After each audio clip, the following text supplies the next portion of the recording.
Olá pessoal, professor Wilson Cândido com mais um vídeo da série Estimulação Sensorial, trazendo agora estratégias sensoriais a partir de recursos de propriocepção. Já entendemos que a proprioceptividade é essa capacidade que nós temos de percepção do corpo em relação ao espaço, né, sem que haja necessidade muitas vezes de uso visual, mas em algumas situações também se faz necessário o uso visual, o controle adequado do sistema vestibular, além também da participação tátil nesse conjunto aí de informações que garantem a melhor compreensão desse corpo em relação ao espaço. Então vamos trazer algumas estratégias interessantes para que a gente possa pensar nessa aplicabilidade nos espaços clínicos, especialmente, e nos espaços institucionais ou domiciliares. Lembrando que a terapia para integração sensorial acontece pela abordagem terapêutica ocupacional, mas a estimulação sensorial, nas suas apresentações vivenciais diárias, pode ser utilizada em qualquer área profissional, porque se dá também nos contextos sociais, domiciliares, escolares, de forma aleatória muitas vezes, né? Mas a própria integração sensorial enquanto ferramenta de intervenção, ela é uma competência realizada nos espaços terapêuticos ocupacionais. Então vamos trazer estratégias sensoriais que podem ser interessantes enquanto proprioceptividade. Então, segurar a criança pelos ombros, né, com força, pressionando, para que ela perceba o corpo em relação ao espaço, é também um sinal de alerta, ou pressionar em outra parte do corpo quando você quer chamar a atenção para alguma coisa, ou solicitar alguma coisa. É muito comum isso acontecer na escola, quando a criança está em fila, que a professora solicita que o coleguinha segure no ombro com força. Isso faz com que a criança corrija a postura, ou ela está em sala e você não precisa reclamar, você basta tocar nela, ela já sente o corpo em relação àquele espaço e já faz a correção comportamental e postural. Brincar de marcha, né, como bater o pé no chão, isso estimula a consciência corporal, né? Brincar de marcha ao se deslocar para outras atividades em que ocorrerão, né, fora da sala ou em outro espaço, ou para retornar de atividades que acabou de ser executada e você precisa envolver a criança de novo para um outro momento que demanda agora mais tranquilidade, mais relaxamento. Oferecer assentos texturizados, que leve também a consciência corporal, almofadas, né, com diversas formas de espessuras, bolas de tamanhos diferentes, de texturas diferentes, de pesos diferentes, para que a criança sente, né, quando em atividade que exija maior capacidade de concentração. Também pode ser uma forma de trabalhar o controle postural dessa criança a partir desse desafio que é proposto durante esse momento. Pressionar levemente as mãos ou os ombros para ouvir a criança que tem dificuldade de se expressar. Então, segurar para que ela, não é segurar com força, mas segurar para que ela sinta-se mais segura naquele momento. Utilização de puffs, de travesseiros, né, no assento da cadeira podem melhorar a postura e aumentar o tempo de permanência e tolerância dessa criança sentada. Isso é muito interessante para a sala de aula ou para o atendimento que demanda esse tempo maior na postura sentada, que também é sistema vestibular, mas é proprioceptivo também.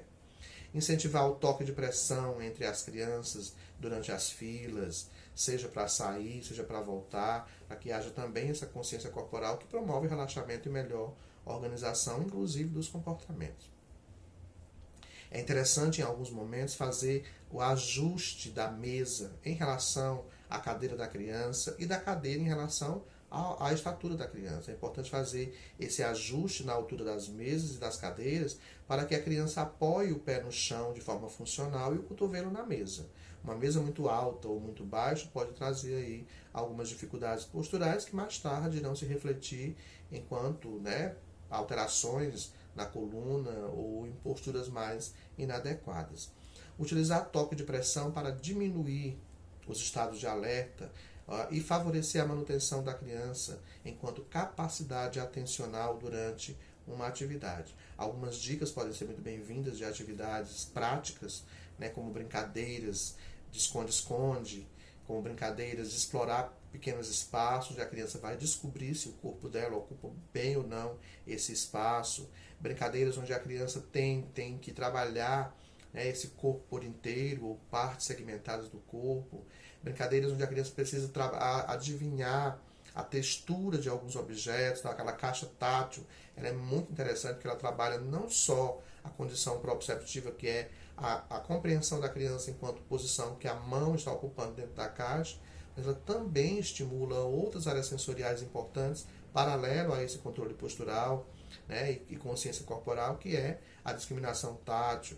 Então tem diversas, pode trabalhar isso com a criança vendada, para que ela vá identificando essas texturas, né, que ela, é um trabalho de consciência corporal, é um trabalho vestibular, é um trabalho visual e é um trabalho tátil.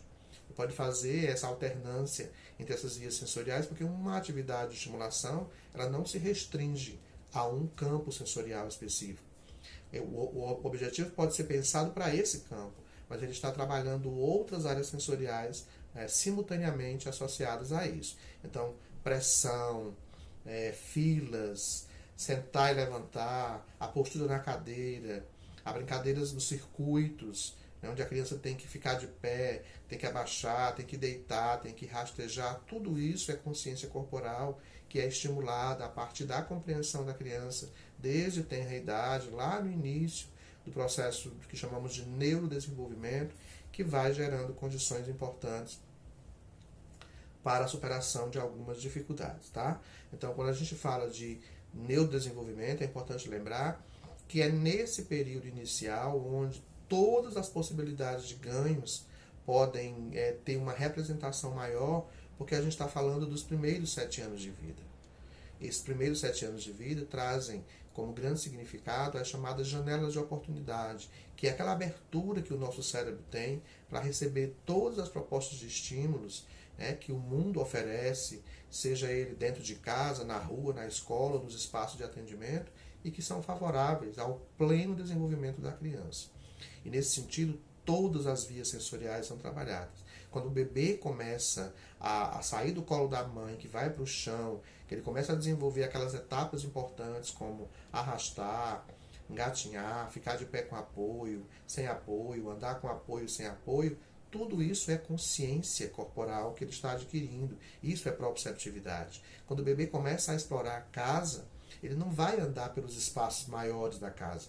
Ele vai andar por detrás do sofá, por debaixo do sofá, por entre o sofá e a mesinha de centro, por debaixo da cama, dentro do guarda-roupa, dentro do armário. Ele quer descobrir inconscientemente como esse corpo, que agora ele tomou consciência que tem, que é dele, pode ocupar o lugar no espaço. E ao fazer essas descobertas naturais, né, não intencionais até, a criança vai adquirindo essa consciência corporal e vai garantindo o pleno desenvolvimento desse corpo e o domínio acerca desse corpo, que é o primeiro elemento para o processo de aprender. Por isso que a gente diz que a aprendizagem começa pelo corpo. Quando a criança adquire esse domínio corporal, que é proprioceptividade, que é vestibular, que é tátil, quando ela tem esse pleno domínio do corpo e sabe como utilizar esse corpo em relação ao espaço, ela já vai ter outros ganhos significativos em etapas mais elaboradas, que Piaget falava de níveis maturacionais, né, que a gente precisa trabalhar, e que a Júlia Guerra dizia que não poderíamos separar corpo e mente, porque tudo isso está de alguma forma interligado. Então a proprioceptividade é essa consciência corporal que nos garante a possibilidade de estarmos bem para etapas mais elaboradas que a vida irá demandar de nós e que precisamos cada vez mais estimular em nossas crianças neurotípicas ou com qualquer transtorno do neurodesenvolvimento. As crianças com autismo, com TDAH e com outras condições diagnósticas podem ter mais prejuízos nessas questões proprioceptivas, vestibulares e sensoriais diversas do que as demais crianças. Mas em se tratando, por exemplo, do autismo, nós temos aí um grande percentual de crianças com autismo com prejuízo nessas áreas e que demanda de nós conhecimento para a estimulação sensorial, que garante pleno desenvolvimento infantil e, consequentemente, abertura favorável para novos canais de aprendizagem, seja esse aprendizado intelectual, sinestésico, interrelacional, seja a inteligência que for, né, a criança irá desenvolver-se bem quando tudo isso é estimulado. Ok? Mais um vídeo da série Estimulação Sensorial. Em breve, um próximo vídeo para vocês. Abraço!